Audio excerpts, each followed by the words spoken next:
My name is Brian Kwesiga. I reside in the Washington, D.C. area. I was born in Uganda, in Rukunjuri, Uganda, in southwestern Uganda. I moved to the U.S. At the end of 2002, in December 2002, after my O-level at Chivuri Secondary School.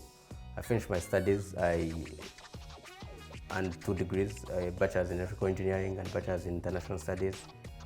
Right now, I work as an engineer. I'm a principal systems engineer in the aerospace and defense industry, where I've been for the last 15 years. I'm also a student. I'm doing my second master's in global business administration at Tufts University. My first master's was in systems engineering. An American couple, Melanie and Ryan Cronin, who live in New York, reached out to me, and they were helping with the team. The team had just qualified for the World Lacrosse Championship in San Diego. They had just defeated Kenya by 1 score, 9-8, in November 2002. They had been asked by the people on the ground in Uganda to help fundraise money, and they felt they needed someone who was connected in the Ugandan community, and so they reached out to me. What got me interested was, of course, it was a Ugandan team. I read about them. They had an amazing story of resilience. I knew about the team. It was not the first time I was hearing about them. When they first came to the World Lacrosse Championship in Denver 2014, I was the unit president at the time, and some of the local community leaders in the area attended those games. And so I was familiar with their story. And the initial team that came to Denver, some of them had been students at the university, and so they were playing different games. They were playing rugby, they were playing soccer. So when this new game was introduced by some Americans who were doing some volunteer work in Uganda, they were hooked. I think the game was exciting. And then others on that team had lost their parents in the war in northern Uganda to the Lord's Resistance Army, led by a madman called Connie.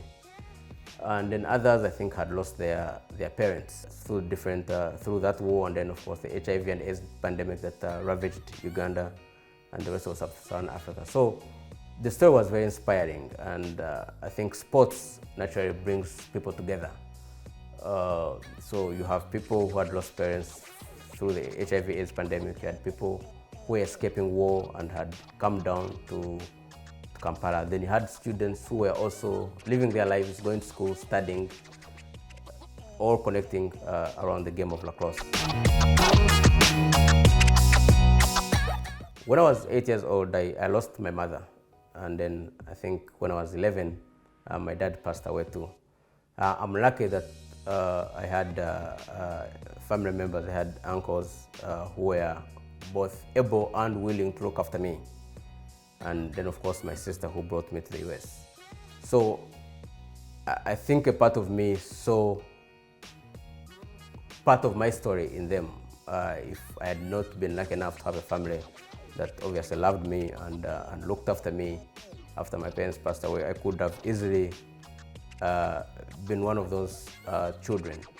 So I think that part really appealed to me. I think that is what emotionally hooked me to the story. Uganda is the first country in Africa to ever play in a World Lacrosse Championship in Denver in 2014. And they played again in Israel in 2018. For both occasions, they were the only African team to participate, and they qualified automatically because they didn't have any other competitor. So this time around, they had a competitor, Kenya. They were, of course, for both trips, both to Denver in 2014 and to Israel in 2018. Americans have been sponsoring those trips. They have been raising money for airfare, for accommodation, for meals. And so for around, I think, last year in July, the women's team, the Uganda women's team, which would have been the first women's team to also participate in a World Lacrosse Championship, qualified to play near me, actually, in Tulsa, Maryland. but I think there were some issues with their visas and they didn't get the visas. So I think there was a low morale in the Ugandan lacrosse community. So the team was struggling to even find funding. I think some of the funding they'd been receiving from abroad, from America, I think dried up once that visa issue came up, because we're not sure if African teams and especially Ugandans will be able to get visas.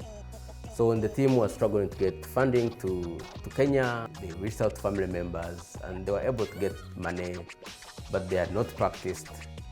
And for a team in those circumstances where their counterparts, the women, have been denied a visa and the funding has pretty much dried up, to still have the resiliency to go to Kenya and fight and win by 1 point was a remarkable story, I think, that appealed to me. I think I love a good story. I love the story of an underdog. And what's more amazing about it is that the person who was the head coach during their qualifying game in Kenya, Mr. Patrick Oriana, was actually the captain of the Denver 2014 team. So you have a team that had gone full circle, and within 8 years, the person who was the captain, who was a young man at the university at the time, was now the head coach, the first Ugandan to coach the game of lacrosse. All the previous generals had been coached by Americans. So I think I resonated with the story of resilience and given challenging circumstances. So I think that's what really inspired me to become so passionate about it. And at the back of my mind, I was thinking, the Cronins, Mary and Ryan, could have reached out to anyone in the world. They chose to reach out to me. So if I turn them down, if Americans are reaching out to a Ugandan and a Ugandan, turn them down, then who's going to help the team? So I figured we'll do the best we can. I'll do my best, we'll do our best, and God will do the rest. I hope to achieve 3 things. I'll categorize them as short-term, medium-term, and maybe long-term. The first thing, the immediate short-term goal, is to be able to raise enough money, 100,000, within the next 6 weeks, so that we can get the boys into San Diego and show the world what Uganda does best. We have so far raised about 30,000. We are remaining with 70,000. So that's an average. The Cronins first reached out to me at the beginning of February, so that's about 10,000 per month. So we need to raise 70,000 in the next 6 weeks. It's an ambitious goal, but it's achievable because I keep telling people, 70,000 is the equivalent of $100 from 700 people. People have the opportunity to get college scholarships, so which can really can change someone's life. The ability, I think, to get an education in a country like the US, the exposure that someone gains, the network that someone builds, the skills they get, the ability to get a job and maybe help many more people in their own back home in Uganda is tremendous. And so to me, it's not just about getting 100,000 and bringing some kids to the US for 3 weeks. It's more about the long-term vision of what can this do? How many of those kids are gonna impress scouts and get scholarships?